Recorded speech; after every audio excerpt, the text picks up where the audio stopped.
Все придет, все получится, успех будет. Человек – самое мощное существо. Не пихай никого, не расталкивай. Спокойно, медленно иди. Медленно, но двигайся. И обязательно успех придет. И все будет хорошо.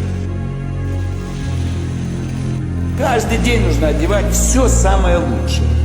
И кушать из холодильника все, что у тебя есть. Все, подождать потом, на праздник. Я помню, теща икру держала на праздник, открыли, а там уже вся сгнила.